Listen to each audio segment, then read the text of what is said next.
Story 1. They assume the worst of quiet people.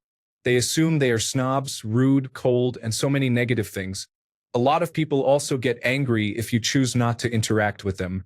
Strangers feel entitled to your attention, smile, energy, and conversation in places like the gym, on the pavement, and even at the supermarket, for goodness sake. I'm out to get things done, and I don't want to interact with random people.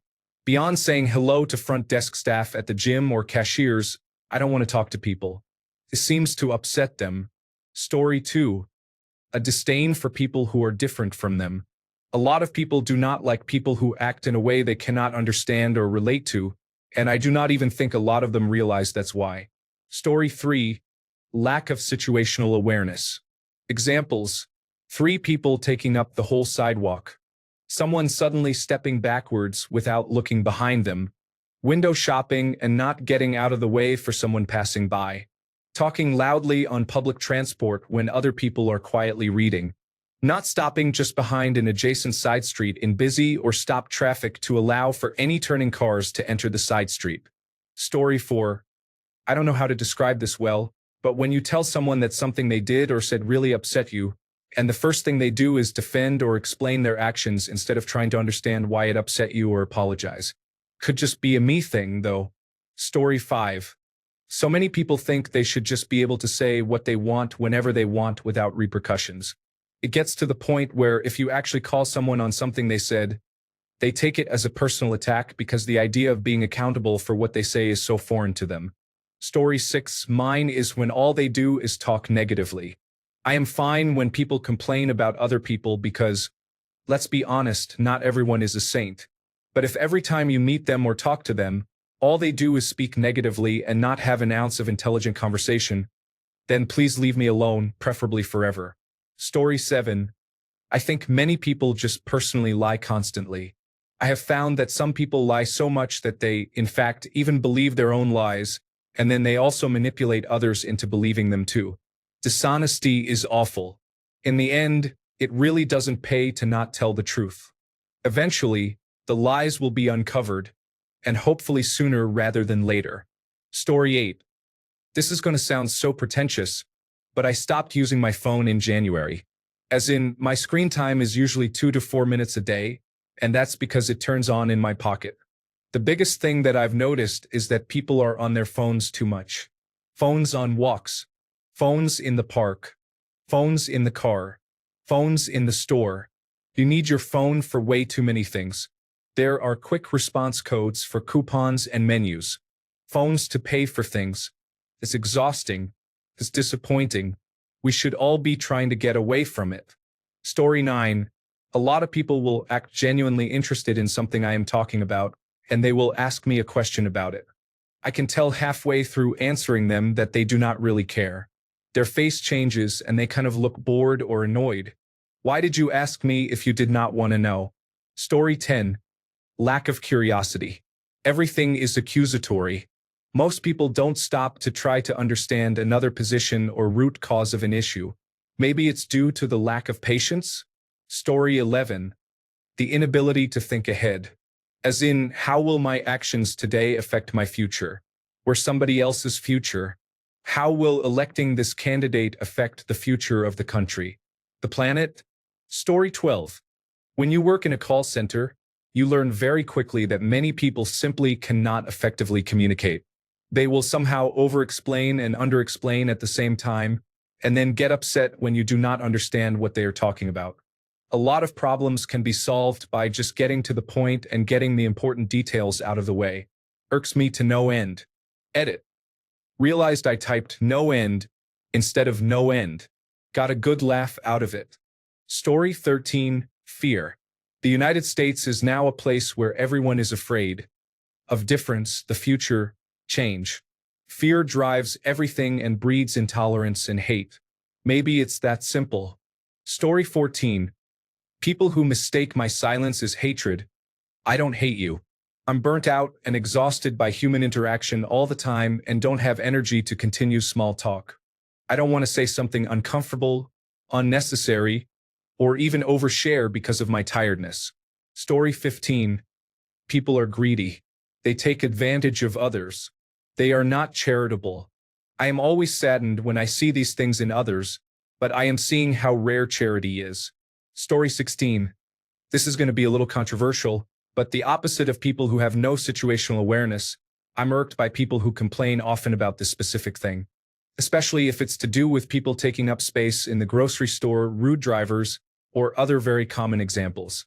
Of course, other people are going to inconvenience you. That will literally never change, but you are in control of your attitude and how you choose to feel or respond to that. I just find the whole complaint very boring and tiresome. I don't think that you need to be paying 100% attention to everyone around you at all times in the grocery store. If I'm in your way or you are in mine, a simple excuse me and a smile does the trick, or just go a different way.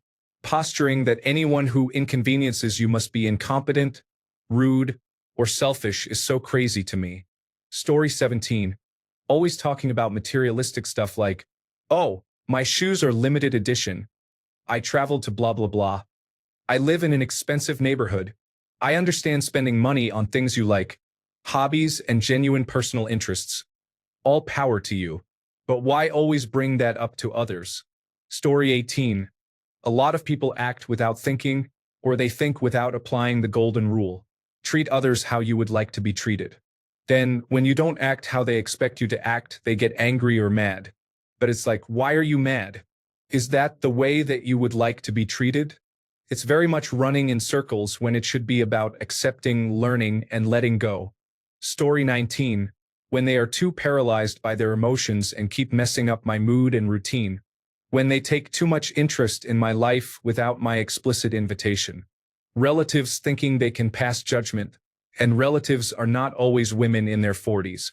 Third-grade humor hinting at double meanings, primarily surrounding sex, is unpleasant. Get your mind out of the gutter. People who constantly need reassurance. Lazy individuals. Story 20. Avoiding even acknowledging the existence of unpleasant things disappoints me greatly. It's not that I wish for everyone to be depressed at all times by the bad things happening in the world, but I do find that it's a terrible lack of curiosity for others. It usually translates into a sort of polite lack of empathy because, although the people who act that way don't actively decide not to care, they do voluntarily ignore knowing about other people's problems and end up not flexing their empathy muscle, let alone getting active in fixing issues. To give you an example, I love television from all over the world and had found someone to talk about it with, but I soon realized he only watched things that reflected his own happy, carefree experiences. Once we had a discussion about shows set in a given family, and he told me he only watches shows about happy families because that's his experience of family. I was abused as a child, so to me, watching shows about my own experience can be cathartic or just painful, but I also watch shows about happy families and dysfunctional but not abusive families and all kinds of families. I don't understand not being curious about the kind of fiction that people different from me can relate to. I'll only ever have one life, but in my humble opinion, fiction is a great way, imperfect as it is, to understand other lives. It feels so ignorant to persist living in a rose-colored glasses world all the time. God forbid you heard that there are people who didn't grow up like that and felt like something had to be done about it. It's not just that example, but it embodies a lot of my issues with this. Story 21. The lack of ability to disagree without arguing drives me nuts. I don't care what the topic is. It could be political, it could be a moral issue, it could be anything. The "if you're not with us, you're against us" mentality is so divisive and toxic, and it puts me off to someone immediately. You have your point of view, and even if I don't agree, I respect your point of view. I don't have to convince you, and you certainly aren't going to convince me by talking down to me, insulting me, or shouting. Everyone needs to learn to stay in their own lane. Story 22. Flakiness. I'm not sure why so many people find it hard to make a plan, write it down, and stick to that plan without expecting to be reminded by the other person multiple times and then eventually bailing anyway. It's weird. With all of the connection we have these days, it is easy enough to set a date in your calendar and set reminders on your phone.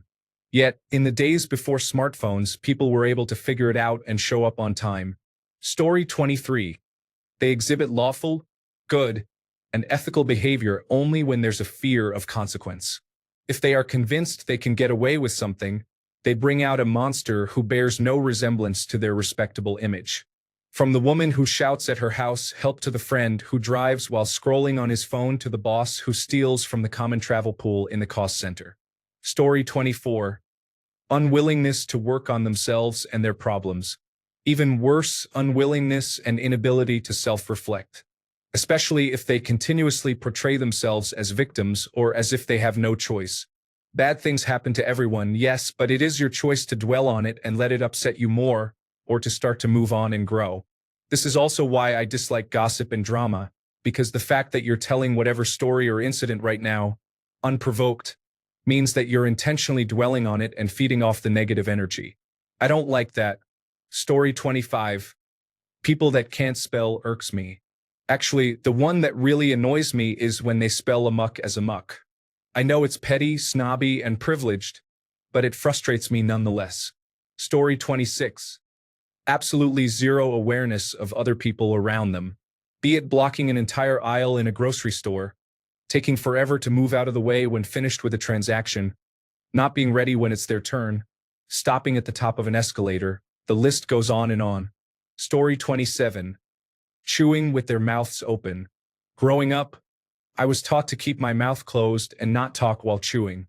I thought everyone knew this and it was common manners.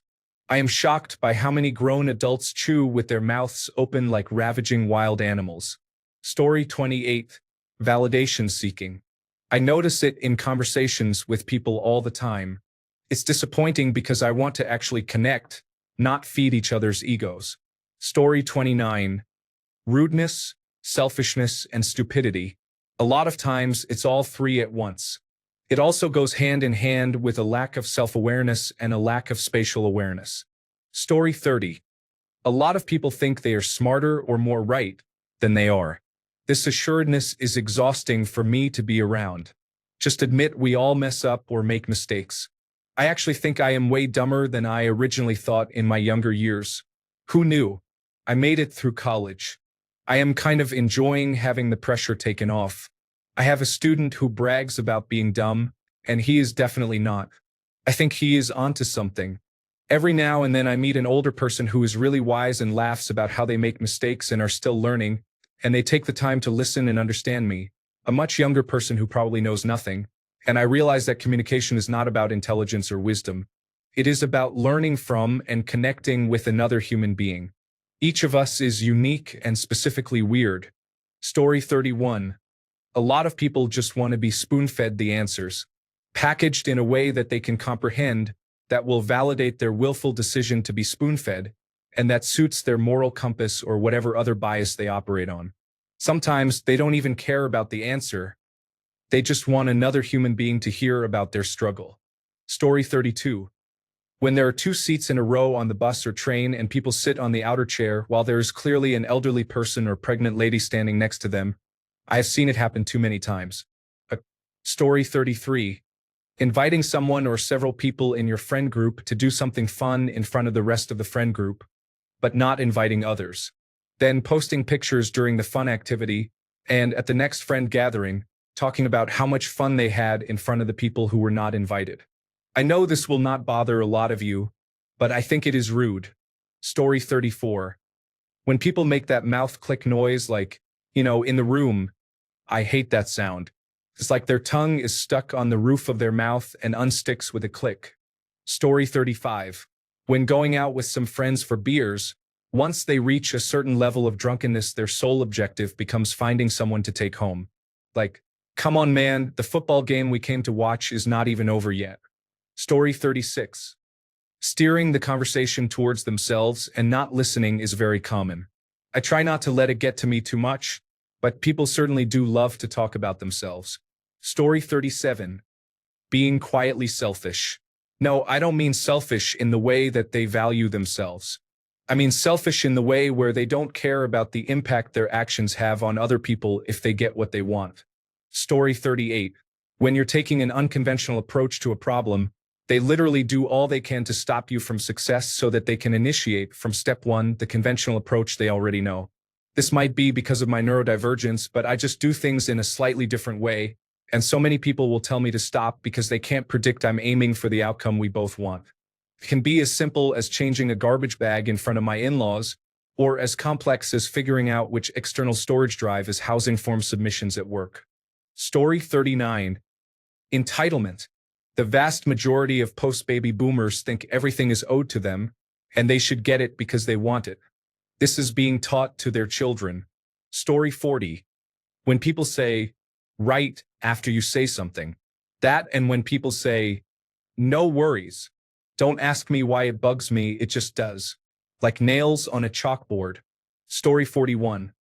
They don't care about their community or their world, and we're left with a bunch of selfish toddlers who don't give a F about a thing but themselves.